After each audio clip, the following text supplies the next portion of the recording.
This is more about living in the year 0 CE in the novel coronavirus pandemic. The trumpet, having slumped the World Health Organization, continues to blast away at China. He suggests, in his overly forceful way, that the outbreak may not have been the result of an accident at a wet market, as was reported. It might have happened in a lab, completely preventable, maybe even deliberately plotted. I don't believe he has a shred of evidence on this. He's spitballing again. This from a man who claims to hate fake news. When it comes to acting as a useful fool, the trumpet has no equal. Last night we caught a concert on TV. Garth Brooks and Trisha Yearwood singing on the stage of the Grand Ole Opry in Nashville, Tennessee. Except for them, the place was empty. They sang songs attached to famous performers and songs from their own distinguished repertoires. He was playing an acoustic guitar. They were standing at microphones placed a good 6 feet apart. They sang for an hour, solos and duets. When they would finish, there was no applause, just a silence that would creep in. It was a coronavirus epidemic concert. It was odd, but I enjoyed it. They were both solid performers. They said they missed playing with their bands in front of audiences. It's what they like most to do in life, and they were missing it.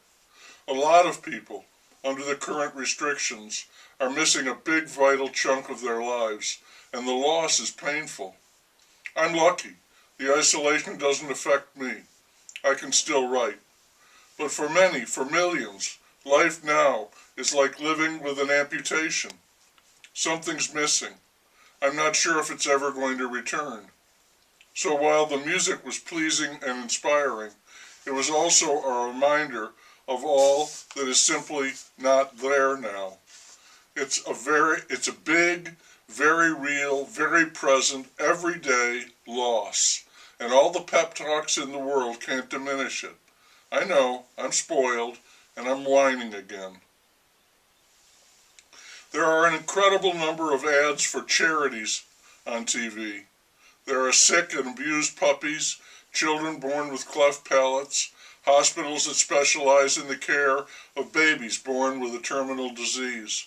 All of them plea most pitifully for contributions. They must think that this strange time will prompt people to donate. I caught $1 Million Baby on TV, the boxing movie with Clint Eastwood, Morgan Freeman, and Hilary Swank. They are all good. It's great to see them work together. Freeman's narrative voice was succinct and wonderful. The scene about the socks, the interplay between Eastwood and Freeman, for me, was like watching a ballet. It's a story with a rough setting that is packed with sentiment, and that's way before the ending. The movie is what I call an old yeller. An old yeller movie is one that has a character who is true and completely faithful.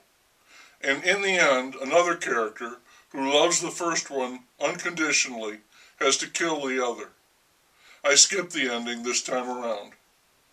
I'm talking about the movie because I was struck by one of its main themes, a boxing fundamental: protect yourself at all times.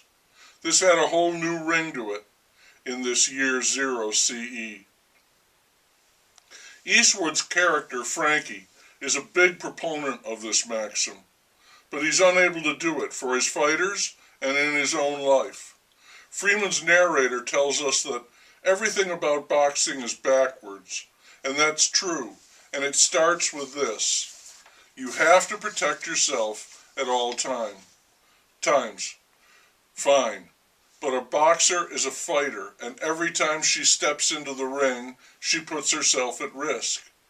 It turns out that everything in life is backwards too. Everything we most value, loving someone, wanting to be special, the best at something, puts us, in one way or another, at risk. And we live for that risk. Without it, life is nothing. That's why Frankie has to pull the plug. They're trying to use the government to protect us right now. And while that's understandable, it's also fundamentally, totally wrong. We need to be on our toes, to accept risk, to step into the ring and protect ourselves at all times, knowing there will be times we can't.